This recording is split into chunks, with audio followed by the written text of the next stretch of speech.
dan juga jangan ubah hati kita untuk terus bangga Ahmad Nazif Haji Johari esok. Boleh? Pakatan Rakyat, insya-Allah kita tolak politik wang, kita tolak kezaliman, kita tolak rasuah, insya-Allah demi rakyat. Jadi seterusnya hari ini dan sekalian, kita teruskan lagi saat-saat akhir kita untuk kempen malam ini. Hanya tinggal kurang dari 2 jam saja lagi. Jadi mempersilakan penasihat PKR Sarawak iaitu Ayahanda Tuan Haji Wan Zainal Wan Sanusi untuk sesi seterusnya. Dipersilakan. Assalamualaikum warahmatullahi wabarakatuh dan salam sejahtera pada semua yang hadir pada malam ini. Saya yakin pada malam ini yang hadir di ceramah kita bukan saja orang Melayu tapi juga kaum kita dari kaum Tionghoa dan juga rakan-rakan kita daripada mungkin orang Iban dan juga orang Bidayu. Jadi yang kita raikan saudara Ahmad Najib, dia macam saya punya anak, macam anak kepada saya sebab umur dia sebaya dan sama umur dengan anak sulung saya. Jadi malam ini saya bantu anak saya kempen. Presiden Adab Saudara Binyang Sarif, Lieutenant Colonel Abang Hamdan dan juga Saudara Ahmad Ismail, rakan saya sudah lama dalam politik, Ustaz Arif Amran, tuan-tuan dan puan-puan yang saya hormati sekalian. Jadi malam ini adalah malam kita membuat satu rumusan. We make our decision tonight. This is night of decision. Jadi saya yakin, I believe tuan-tuan yang ada di sini, tidak kira apa kaum kita, pada masa ini kita sudah buat keputusan sebetul.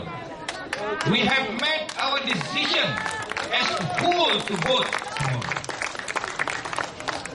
Jadi hanya malam ini kita hanya nak bercakap tentang perkara-perkara yang boleh menambah lagi keyakinan kita, ya, bahawa pada 6 hari bulan Pakatan Rakyat akan menubuh kerajaan di Putrajaya. No more Barisan Nasional. This we must believe, and we have to have the confidence in our struggle.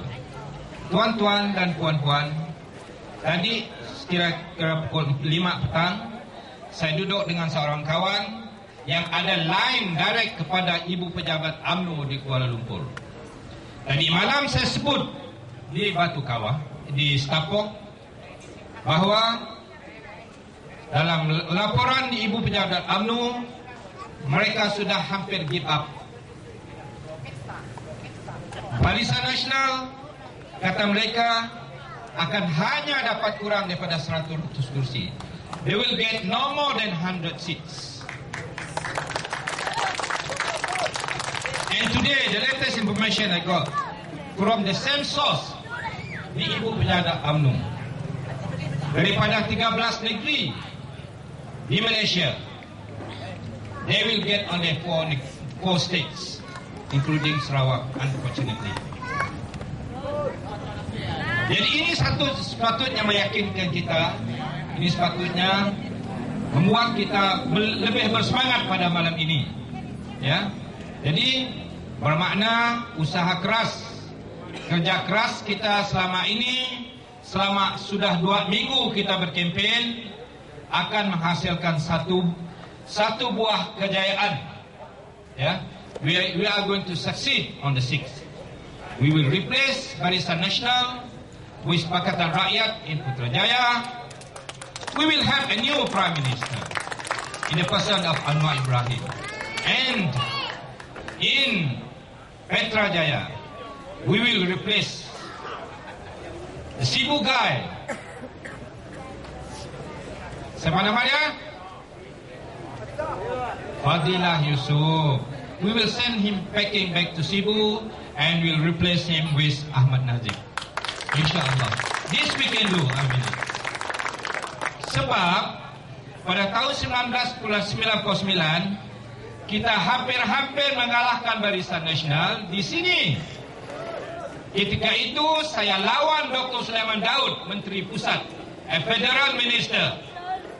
Had it not been for the blackout, we could have won in 1999. But never mind. My friend Tan Sri Sulaiman Daud has passed away. We pray for him, for his peace and harmony. Tuan-tuan dan puan-puan, tadi saya dapat satu maklumat. Ini sebagai tambahan saja ya, yang belum saya sebut dulu. Tuan-tuan tahu di Batu Lintang, tuan-tuan yang selalu makan di kedai kucing, makan itu rojak, tahu? Di hadapan kedai kucing itu ada satu bidang tanah 32 ekar. Itu adalah kerajaan. It was a state land. Besarnya 32 ekar. Sudah pun pada masa ini mengikut apa yang ada di sini, 32 ekar hanya dibayar pada kerajaan 900,000 satu ekar, bermakna lebih kurang 30 million, 30 juta. Dan tanah itu mengikut nilaian, according to its market value, it can fetch a price of 3 million per acre. Meaning 32,000 acres, 32,000 ekar, saya cakap campur sikit ya. Nilainya 100 lebih juta, bermakna Naim Chandra tak perlu develop itu tanah. Sekarang sudah untung 70 juta lebih. Ini kita fikir besok. Yang dapat 70 juta itu siapa? Kalau kita sebut Naim Chandra yang dapat 70 juta itu siapa? Itu satu saja. Saya tak perlu sebut. Pek Mo kah, Pek Ma kah? Orang semua tahu. Ya. Jadi itu sebagai maklumat tambahan, ya, untuk meyakinkan kita bahawa enough is enough. There is no more place for corruption in this country. We want a clean government on the seat. No more the corrupt government under Barisan Nasional. Tuan-tuan dan puan-puan, malam ini seperti tadi, we are going to make our rumusan. We will decide. And you must remember, kita mesti ingat betul-betul. Kalau kita terus bagi Barisan Nasional untuk memerintah di Putrajaya, negara ini akan jadi sebuah negara bankrupt sebelum pun 2020. Sebab saya secara ringkas saja nak sebut, sekarang disebabkan rasuah para pemimpin Barisan Nasional, Malaysia sekarang adalah negara penghutang. Hutang negara pada ini sudah mencecah lebih daripada 500 juta, 500 bilion. Artinya kita hampir-hampir pada 50, sudah mencecah 53% daripada pendapatan hutang negara. Jadi ini bahaya. Kalau mencapai kepada 56% daripada pendapatan khasa negara, maka negara ini akan bankrupt. Mengikut Idris Jala, seorang menteri kanan dalam kabinet Ab Najib, kalau trend ini berlaku dan terus berlaku, pada 2019 negara ini akan menjadi negara yang bankrupt. We must stop this. We cannot allow Barisan Nasional to continue to govern this country until 2019, because the dream of making this country a developed nation by 2020 will not be achieved under Barisan Nasional. Why? Because one of the reasons is corruption.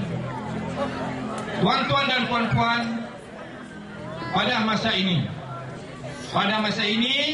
kita mempunyai rekod daripada tahun 2001 sehingga 2010, wang kita, your money, wang kita mengalir keluar negara melalui amalan rasuah sudah mencecah 855 bilion ringgit. That is our money. And in 2010 only, dalam tahun 2010 sahaja, wang di bawah pemerintahan Najib Razak sebagai Perdana Menteri dan Menteri Kewangan, wang kita sudah mengalir dalam 1 tahun ke luar negara sebanyak 195 bilion. Jadi ini laporan-laporan yang kita dapat daripada agensi-agensi pemerhati ekonomi di peringkat internasional. Jadi tuan-tuan dan puan-puan, itu sebagai ingatan kita, ya. Kalau kita tidak mahu lagi sebuah kerajaan yang korup, tidak lagi mahu kita dipermain-mainkan oleh pemimpin-pemimpin yang pura-pura kononnya mementingkan rakyat. People's first, rakyat dulu, tapi yang sebenarnya bukan rakyat yang dulu, mereka yang dulu. Betul tidak? Bukti sudah banyak. Bukti sudah banyak. Jadi tuan-tuan, saya tidak mau memanjangkan ucapan saya, sebab kita mau satu ketenangan pada malam ini, ya. Kita ingat besok, seperti mana dikatakan Saudara Arif Amran tadi, we go up early to vote, and we be watchful around you. If you see strange people suddenly lining up in front of you or after you, then you must alert. Then you must alert the SPR. These are the phantom voters that we have been talking about, and there are thousands and thousands of them. This is not just a mere propaganda, tapi ini adalah perkara yang betul, ya. Jadi, dan lagi juga besok, kalau tiba-tiba you tengok nampak itu bernas, ya, ada buka satu macam ini shed, tiba-tiba ada orang kasih beras di sana pada pengundi-pengundi, tahan mereka, panggil polis, panggil SPA, jangan bagi can dia orang untuk meresuahkan pengundi di saat-saat akhir. Dan juga kalau you tengah line up besok untuk mengambil undi, you tengok di depan you, di belakang you ada orang bawa slip Barisan Nasional. This they have been doing for years, for many elections already. The purpose of that is for them to claim their allowance after they cast their vote. If you meet this kind of thing, you better report to the SPR and report to the police. And they are practicing corruption right to the very last moment before the voters cast their vote. Be careful. Tuan-tuan dan puan, saya rasa setakat itu sajalah. Dan mari sama-sama kita berdoa. Let us pray to God. Mari sama-sama kita berdoa kepada Allah. Semoga perjuangan kita pada kali ini, if we don't do it tomorrow, we will never do it in the next 50 years. You will see Barisan Nasional people for another next 50 years. Tomorrow is the day. Ini kalilah. Boleh? Ini kalilah. Ini kalilah. Thank you very much. Assalamualaikum warahmatullahi wabarakatuh. Waalaikumsalam warahmatullahi